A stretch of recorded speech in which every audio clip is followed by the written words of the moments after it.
हे दोस्तों, क्या हाल है। तो लास्ट वीडियो में हमने चैनसो मैन का 9th एपिसोड देखा था और आज हम उसके आगे की स्टोरी देखेंगे। तो अगर आपने अभी तक पिछले एपिसोड वाली वीडियो नहीं देखी है तो जाकर अभी देख लें, लिंक डिस्क्रिप्शन में है। तो स्वागत है दोस्तों कॉमिक बॉयज के एक और नई वीडियो में, जहाँ मेरा नाम है उज़ैफा और आज मैं एक्सप्लेन करने जा रहा हूँ चैनसो मैन का 10th एपिसोड। तो चलिए वीडियो स्टार्ट करते हैं।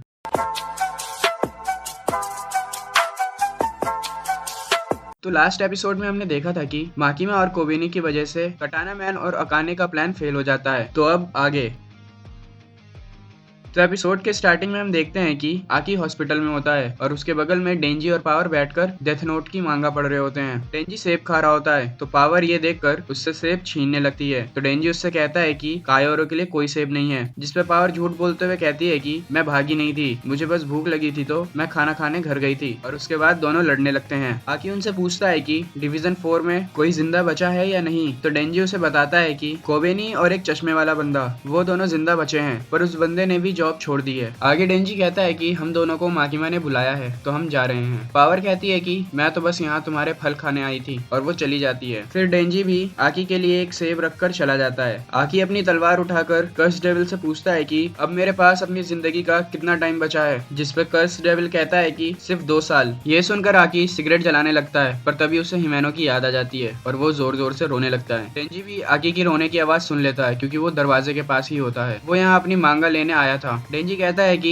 इसका रोना बनता है क्योंकि इसके इतने सारे दोस्त और हिमेनो भी मर गई है। आगे डेंजी सोचता है कि मुझे हिमेनो की मौत पर रोना क्यों नहीं आ रहा। जब पोचिता मरा था तब तो मुझे बहुत दुख हुआ था और हिमेनो भी तो मुझसे दोस्ती करना चाहती थी, तो फिर उसके मरने पे मुझे कुछ क्यों नहीं हो रहा। फिर डेंजी आगे सोचता है कि पावर के मरने पर तो मैं नहीं रोने वाला और आकी के मरने पर भी, पर अगर माकिमा मरती है तो मुझे थोड़ा सा रोना आएगा, पर मैं जल्दी ही ठीक हो जाऊंगा। भला इन सब के चक्कर में खाना नहाना सोना कौन बर्बाद करना चाहेगा। आगे डेंजी कहता है कि कहीं मेरे इंसानी दिल के साथ मेरी इंसानियत भी तो नहीं चली गई। फिर पावर और डेंजी माकिमा से मिलने चले जाते हैं। उनके जाने के बाद वहाँ युतारो और टेंडो आते हैं। आकी उनसे पूछता है कि वो कौन है, जिस पर वो कहते हैं कि हम क्योटो से यहाँ माकिमा के कहने पर आए हैं और हम यहाँ स्पेशल डिवीजन को कोचिंग देने आए हैं। आगे हम डेंजी और पावर को माकिमा के साथ एक कब्रिस्तान में देखते हैं। माकिमा कहती है कि इन हमलों से ये बात तो साफ है कि वो लोग डेंजी के पीछे हैं, इसलिए मैं चाहती हूँ कि तुम लोग और मजबूत बनो। डेंजी माकिमा से पूछता है कि क्या तुम हमें ट्रेनिंग देने वाली हो, जिस पर माकिमा कहती है कि मेरे पास ट्रेनिंग के लिए टाइम नहीं है, इसलिए मैं तुम्हारे लिए एक परफेक्ट टीचर लाई हूँ। और फिर वो उन्हें किशिबे से मिलवाती है। किशिबे उनसे कुछ सवाल पूछता है। पहला,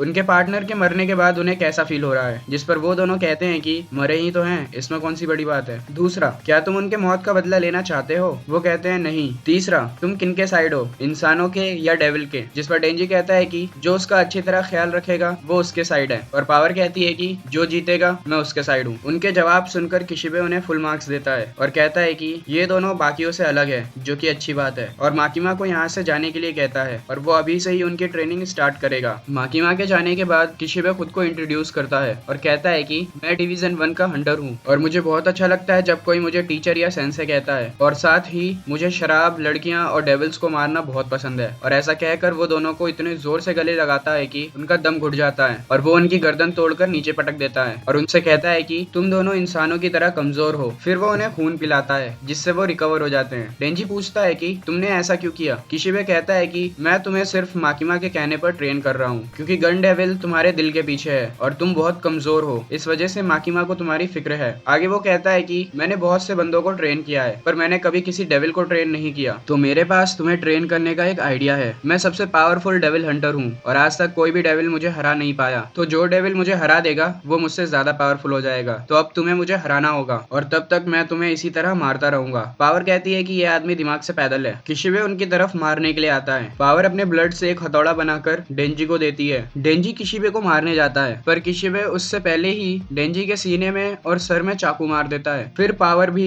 किशिबे पर अटैक करने जाती है, पर किशिबे उसका भी गला काट देता है और वो दोनों जमीन पर पड़ जाते हैं। किशिबे कहता है कि डेंजी तुम मर नहीं सकते और पावर तुम भी लगभग अमर हो, तो मैं तुम्हें जितना चाहूँ उतना मार सकता हूँ। वो आगे कहता है कि बचपन में मैं अपने अपने खिलौने तोड़ दिया करता था क्योंकि मैं बहुत ताकतवर था, पर अब मेरे पास तुम जैसे खिलौने हैं तो मैं तुम्हें मार मार कर सबसे ताकतवर बना दूंगा। इधर हॉस्पिटल में आकी फॉक्स डेविल को समन करने की कोशिश कर रहा होता है, पर फॉक्स डेविल नहीं आता। युतारो कहता है कि फॉक्स डेविल अब नहीं आएगा क्योंकि तुमने उसे बहुत बार इस्तेमाल कर लिया है। फिर वो अपनी तलवार की तरफ देखकर सोचता है कि अब मैं कर्स डेविल की भी पावर 1 या 2 बार यूज कर सकता हूँ। बेसिकली आकी के पास अब कोई भी पावर नहीं बची थी जिससे वो लड़ सके। युतारो और टेंडो कहते हैं कि तुम्हें अब ये जॉब छोड़ देनी चाहिए और जो भी टाइम बचा है उसे आराम से जियो, और अगर तुम फिर भी कंटिन्यू करना चाहते हो तो तुम्हें किसी पावरफुल डेविल से कॉन्ट्रैक्ट करना होगा ताकि तुम लड़ सको। कुछ देर सोचने के बाद आकी कहता है कि मेरे फ्रेंड्स और फैमिली को मारने वाले डेविल अभी भी जिंदा हैं, तो मैं ये जॉब क्यों छोड़ूं। वो दोनों ये सुनकर कहते हैं कि ठीक है, अब हम कल आएंगे। और जाते जाते युतारो आकी से कहता है कि क्योटो में मैंने अपने सीनियर्स से सुना था कि स्पेशल डिवीजन में काम करने वाले लोग पागल होते हैं, और लगता है वो सही कहते थे। और फिर वो चले जाते हैं और उनके जाने के बाद एक लड़की आकी से मिलने आती है और उसे देखकर आकी बहुत हैरान हो जाता है। अब शाम हो जाती है और इधर किशिबे ने डेंजी और पावर को मार मार कर हालत खराब कर दी थी। किशिबे कहता है कि मैं अपने घर सोने जा रहा हूँ और कल सुबह मैं तुमसे मिलने तुम्हारे घर आऊंगा। किशिबे के जाने के बाद डेंजी वहीं जमीन पर गिर जाता है और बच्चे की तरह चिल्लाने लगता है। पावर को लगता है कि उसके सर में चोट लगी है, तो वो उसके ऊपर बैठकर उसे जोर जोर से मुक्का मारती है। डेंजी फिर उठकर पूछता है कि मैं आज कितनी बार मरा, जिस पर पावर कहती है कि शायद 30 बार, क्योंकि बाकी टाइम तो मैं भी होश में नहीं थी। फिर वो दोनों घर जाने लगते हैं। डेंजी कहता है कि मुझे ये ट्रेनिंग बिल्कुल भी अच्छा नहीं लग रहा और ऐसे ही चलता रहा तो मेरी जिंदगी वापस से नर्क बन जाएगी। पावर कहती है कि हमें भाग जाना चाहिए, जिस पर डेंजी कहता है कि नहीं, अगर हम भागे तो पब्लिक सेफ्टी वाले हमें ढूंढकर मार देंगे। डेंजी फिर गुस्से में कहता है कि वो शराबी बुढ़ा हमें एक खिलौना समझ रहा है। पावर कहती है कि मेरे पास एक आइडिया है। किशिबे का दिमाग शराब पी पी के खराब हो चुका है, तो अगर हम अपना दिमाग लगाएं तो हम उसे हरा सकते हैं। डेंजी को भी ये आइडिया सही लगता है और कहता है कि मैं भी कोई लाइट या गामी से कम थोड़ा ही हूँ। और फिर वो दोनों खुशी खुशी घर चले जाते हैं। अगली सुबह वो दोनों चश्मा लगा लेते हैं ताकि वो इंटेलिजेंट दिखें और किशिबे का इंतजार करने लगते हैं। किशिबे उनके गेट पर आता है तो पावर अपने ब्लड से बना एक भाला फेंक कर मारती है, पर किशिबे बच जाता है। पावर ने जहाँ किशिबे खड़ा था उसके ऊपर वाले फ्लोर पर खून से भरी बॉटल्स रखी थी। पावर उनसे भी भाला बनाकर उस पर अटैक करती है, पर किशिबे उनसे भी बच जाता है और सभी भालों को तोड़ देता है। तभी डेंजी किशिबे के पीछे आकर कुल्हाड़ी से मारने की कोशिश करता है, पर उससे पहले किशिबे उसे एक जोरदार लात मारता है और डेंजी नीचे गिर जाता है। किशिबे कहता है कि कोशिश अच्छी थी, इस बार तुमने सच में दिमाग लगाया, पर तुमने 2 गलतियां की। पहला, पावर ने बहुत ज्यादा ब्लड का यूज किया जिसकी वजह से वो कमजोर पड़ गई, और दूसरा, तुम मेरे अटैक को नहीं देख पाए, पर तुमने अच्छी कोशिश की, तो आज के लिए बस इतना ही। और ऐसा कहकर वो जाने लगता है। डेंजी पावर को बताता है कि हमारी आज की ट्रेनिंग खत्म हुई, जिसे सुनकर पावर बहुत खुश हो जाती है। तभी किशिबे डेंजी को एक चाकू फेंक कर मारता है और कहता है कि एक शिकार को कभी अपने शिकारी पर भरोसा नहीं करना चाहिए। आगे हम देखते हैं कि युतारो और टेंडो आकी को एक स्पेशल फैसिलिटी में लेकर आते हैं। युतारो कहता है कि पावरफुल डेविल से कॉन्ट्रैक्ट करने का मतलब है उसकी कीमत भी बड़ी चुकानी पड़ती है, और बिना पावर के काम पर वापस जाना शेर के मुंह में हाथ डालने जैसा होगा, तो इसलिए तुम्हें पावर की जरूरत होगी खुद को प्रोटेक्ट करने के लिए। युतारो आगे कहता है कि पब्लिक सेफ्टी ने जितने भी डेविल्स को जिंदा पकड़ा है उन्हें यहीं रखा गया है, अब बस हमें तुम्हारे लिए एक सही डेविल को ढूंढना होगा। कुछ देर चलने के बाद युतारो आकी से पूछता है कि वो लड़की तुम्हारी गर्लफ्रेंड थी जो तुमसे कल मिलने आई थी,